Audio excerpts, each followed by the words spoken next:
والإسلام ديني ومحمدا. بسم اللہ الرحمن الرحیم اللہم صلی علی محمد وعلی آل محمد کما صلیت علی ابراہیم وعلی آل ابراہیم انک حمید مجید.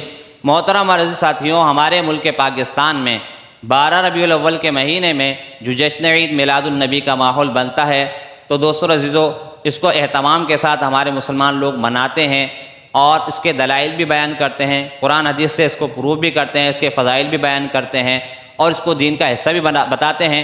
تو سننے والے جن کا قرآن حدیث سے تعلق نہیں، یعنی جو لوگ عالم نہیں، علماء نہیں ہیں، تو وہ یہ سمجھتے ہیں، ایسے سننے والے لوگ یہ سمجھتے ہیں کہ شاید یہ دین کا کوئی بہت بڑا حکم ہے، اگر کریں گے تو ثواب باعث اجر ہے، اور اگر نہیں کریں گے تو کہیں ایسا نہ ہو کہ ہماری آخرت میں پکڑ ہو جائے.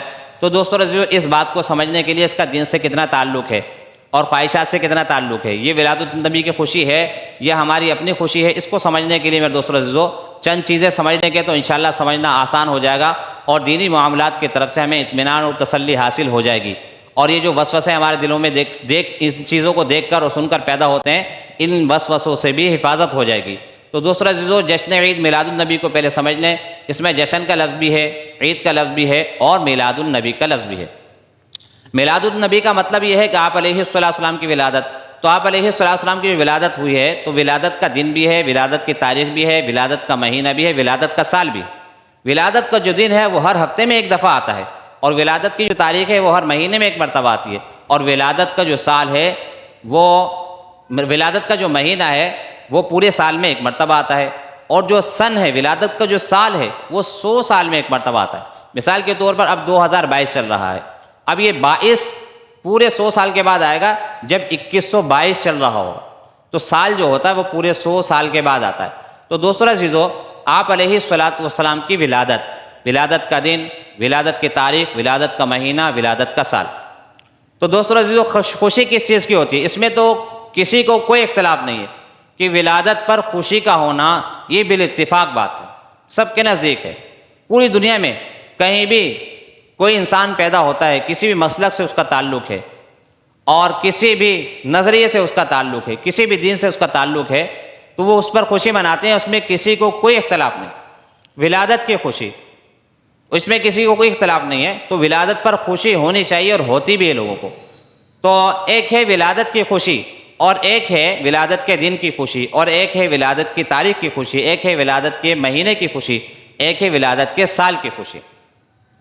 تو آپ علیہ السلام کی جو ولادت ہے اس پر خوشی، اس میں کسی کو کوئی اعتراض نہیں، کوئی شک نہیں ہے. بے شک آپ علیہ السلام جب پیدا ہوئے تو خوشیاں منائی گئی. اور دوستو عزیزو، ان خوشی کا تعلق کیا ولادت سے تھا، یا ولادت کے دن سے تھا، یا تاریخ سے تھا، یا مہینے سے تھا، یا سال سے تھا؟ اس کو سمجھنا. جب اس کو سمجھ لیں گے تو مسئلہ حل ہو جائے گا. تو دوستو عزیزو، آپ علیہ السلام کی جو ولادت پر خوشی منائی گئی اس کا تعلق ولادت کی خوشی سے تھا، نہ کہ ولادت کے دن سے، نہ کہ ولادت کے مہینے سے، نہ کہ ولادت کے سال سے.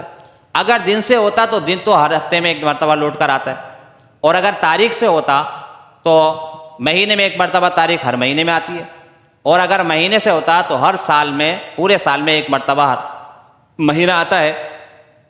تو پتہ چلا دوستو عزیزو اس واقعے سے کہ جو آپ علیہ السلام کی پیدائش پر خوشی ہوئی اس کا تعلق ولادت کی خوشی سے تھا، نہ کہ اس کا تعلق ولادت کے سال سے، یا ولادت کے دن سے، یا ولادت کے تاریخ سے، یا ولادت کے مہینے سے. اور جتنے دلائل بیان کیے جاتے ہیں قرآن اور حدیث سے، ان تمام دلائل کا تعلق ولادت سے ہے، ولادت کی خوشی سے، نہ کہ ولادت کے سال سے.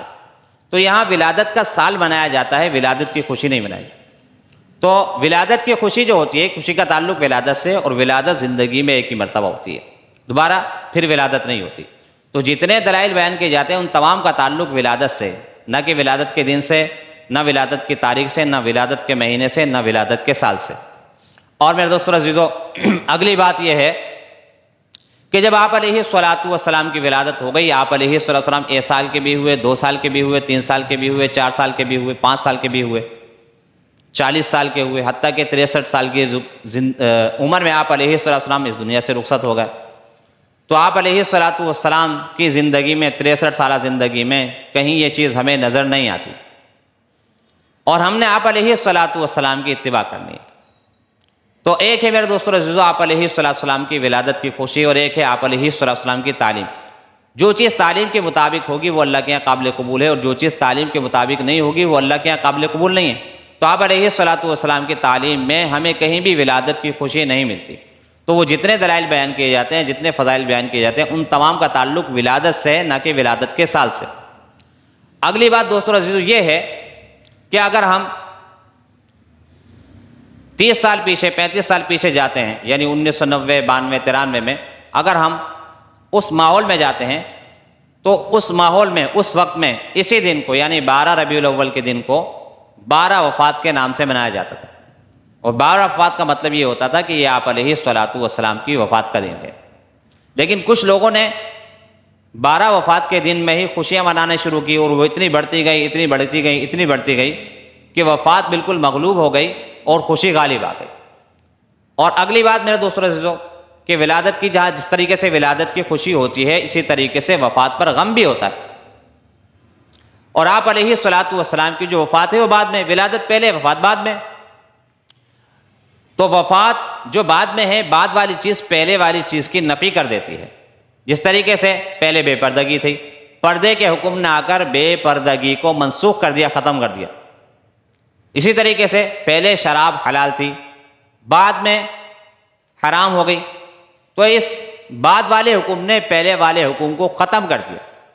اسی طریقے سے جب آپ علیہ الصلوۃ والسلام کی وفات ہوئی، آپ علیہ الصلوۃ والسلام دنیا سے رخصت ہوئے، تو آپ علیہ الصلوۃ والسلام نے کی وفات نے ولادت کی جو خوشی تھی اس کو بالکل ختم کر کے رکھ دیا، وہ بالکل ختم ہو گئی۔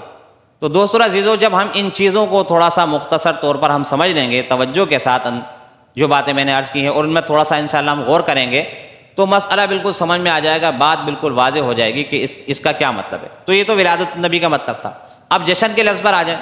جشن کا مطلب یہ فارسی کا لفظ ہے غالباً، اور جشن کا مطلب اگر ہم اپنے عرف عام کے اعتبار سے دیکھیں، اپنے ماحول کے اعتبار سے دیکھیں، تو جشن کا مطلب فنکشن، اور فنکشن کا آپ کو پتہ ہے کہ فنکشن میں کیا ہوتا ہے، لیکن ہم اس مطلب کو چھوڑ دیتے ہیں۔ جشن کے مطلب سے ہم فنکشن مراد نہیں لیتے، بلکہ جشن کے لفظ سے ہم خوشی ہی مراد دیتے ہیں۔ اور اگر ہم اس خوشی کو سمجھتے ہیں اور اس کا مطلب خوشی ہے، تو دوستو عزیزو خوشی میں بھی ہم پابند ہیں، اپنی مرضی سے خوشی نہیں منا سکتے۔ اور پھر ایسی خوشی کہ اس خوشی کی نفی کرنے کے لیے دلیل موجود ہے کہ وفات نے آ کر اس خوشی کو ختم کر دیا، تو وہ خوشی بھی ختم ہو جاتی ہے۔ پھر عید کا لفظ ہے دوستو عزیزو، عید کا مطلب لوٹنا ہے۔ تو شریعت میں ہمیں جو آپ علیہ السلام نے بتایا، آپ علیہ السلام کی جو تعلیمات ہیں، اس میں ہمیں 2 عیدیں ملتی ہیں، عید الفطر اور عید الاضحیٰ۔ اور ایک تیسری عید بھی جو میرے دوستو عزیزو اب ہمیں نظر آ رہی ہے ماحول میں، معاشرے میں، وہ لوگوں کی اپنی بنائی ہوئی ہے۔ تو ایک ہے لوگوں کی اپنی بتائی ہوئی عید، اور ایک ہے آپ علیہ السلام کی بتائی ہوئی عید۔ جو آپ علیہ السلام کی تعلیم کے مطابق ہوگی، اللہ کے یہاں وہ قابل قبول ہوگی، اس کا حکم ہوگا، وہ معتبر ہوگی، اس کے کرنے پر اجر ملے گا، نہ کرنے پر پکڑ ہوگی۔ لیکن اگر مثال کے طور پر ہم اپنی طرف سے کوئی عید بنا لیں گے، تو ہماری اپنی کوئی ذمہ داری نہیں، اس پر پکڑ تو ہو سکتی ہے، اجر کچھ نہیں ہے۔ پکڑ اس لیے ہو سکتی ہے کہ جس چیز کو کہ تعلیم آپ علیہ السلام نے نہیں دی، تو ہم کون ہوتے ہیں اس بات کی تعلیم دینے والے۔ تو دوستو عزیزو، یہ جشن عید میلاد النبی کا میں نے آپ کو مطلب سمجھا دیا، مفہوم سمجھا دیا، اور معنی سمجھا دیا۔ تو اس کے بعد اب ہمیں اندازہ ہو جانا چاہیے کہ اس کی حقیقت کیا ہے، اب ہماری آنکھیں کھل جانی چاہیے۔ تو جب دوستو عزیزو یہ بات کھل کر ہمارے سامنے آ جائے گی اور واضح ہو جائے گی، اور واضح ہو جانی بھی چاہیے، تو دوستو عزیزو اب ہمیں دینی معاملات کو سمجھنا، خاص طور پر 12 ربیع الاول کے مہینے میں جو ماحول بنتا ہے، اس ماحول کو سمجھنا کہ اس کا دین سے کتنا تعلق ہے، یہ اب ہمارے لیے سمجھنا آسان ہو جائے گا۔ وآخر دعوانا ان الحمدللہ رب العالمین۔ ربي والإسلام ديني ومحمدا رسول الله